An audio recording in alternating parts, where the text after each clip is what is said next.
इस दलदल में जो आप फंसे हुए, कौन सा दलदल? जहां पर लॉ का मिसयूज हो रहा है।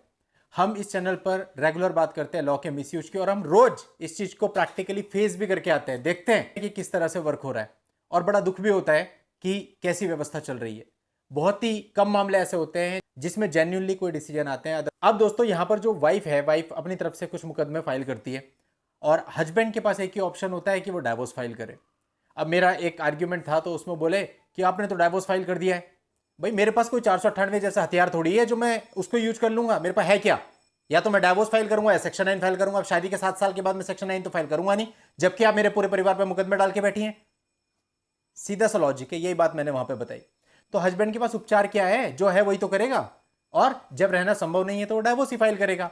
अब इस चीज को आप अपने बेनिफिट की तरह वहां पे दिखा रहे हो, और हस्बैंड की तरफ से ऐसा दिखा रहे हो कि उसने गुनाह कर दिया डाइवोर्स डाल के, चाहे आपने उसके साथ कितनी क्रूरटी की हो, चाहे आपने उसको मेंटली कितना ही हैरेस किया हो।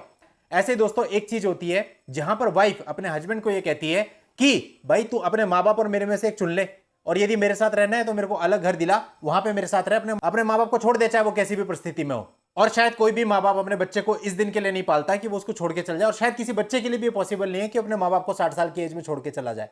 तो इस प्रकार की स्थिति में वो बेचारा करेगा क्या? अब अगर वो नहीं मानता उसकी बात तो उसके ऊपर 498 हो जाता है, और उसी के ऊपर नहीं, उसके पूरे परिवार के ऊपर 498 हो जाता है।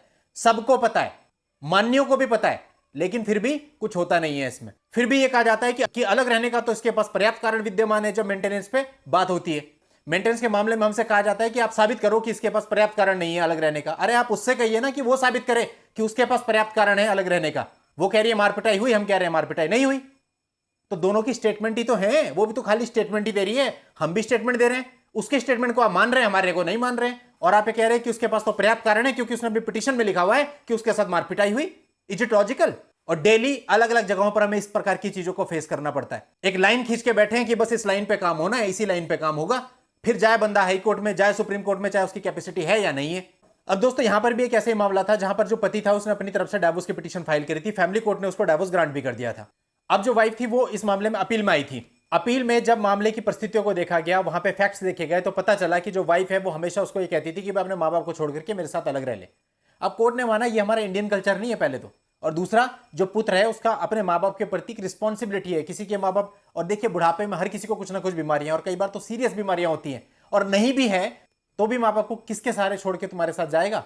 और यहां पर कोर्ट ने भी ये माना कि परफेक्टली एक्सेप्टेबल है कि जो पुत्र है उसको अपने माँ बाप के साथ रहना पड़ेगा, उनकी जिम्मेदारियां निभाता है, तो इसमें कोई दिक्कत नहीं है। और अगर उसको कहा जाता है कि तू ऐसा ना कर, अलग जाकर के रहे, तो ये उसके ऊपर मेंटल क्रियोलिटी है। ये इंडिया के अंदर नॉर्मल प्रैक्टिस नहीं है कि माँ बाप जिन्होंने इतना बड़ा किया उनको छोड़ करके जाए, दूसरी जगह जाकर के रहने लग जाए। तो इस प्रकार से जो कोर्ट थी, कोर्ट ने यहां पर इस सारी प्रक्रिया को हस्बैंड के ऊपर क्रियोलिटी माना, जो कि एक्चुअल में है भी, और वाइफ की जो अपील थी उसको डिसमिस कर दिया।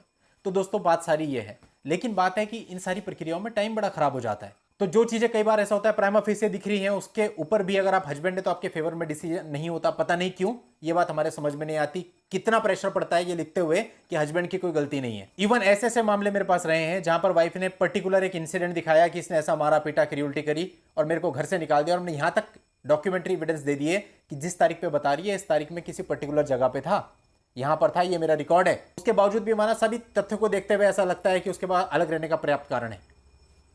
क्या कर सकते हैं अब? इससे ज्यादा क्या कर सकते हो आप प्रॉपर डॉक्यूमेंट प्रेजेंट कर रहे हो कि मैं उस स्थान पे ही नहीं था, एक इंसिडेंट दिखाया, और उस इंसिडेंट का जो डेट और टाइम है वो आपकी प्रेजेंस से मैच नहीं हो रहा, और एलिगेशन आपके ऊपर है। उसके बाद भी कोर्ट उसके फेवर में डिसीजन लेता है।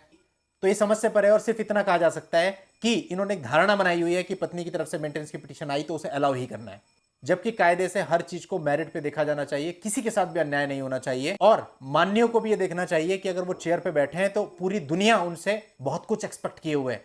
आखिरी होप हो आप उनकी, अगर आप भी उनकी नहीं सुनोगे तो लोग कहां जाएंगे। और इस प्रकार से अगर कुछ गलत किसी के भी साथ होता है तो न्याय व्यवस्था से उसका विश्वास टूटता है, और कहीं ना कहीं ये क्राइम को जन्म देता है। इसलिए आम जन के साथ साथ मान्यों को भी इस बारे में सोचना चाहिए, और थोड़ा सा कहीं ना कहीं हमें सोसाइटी के बारे में भी सोचना चाहिए।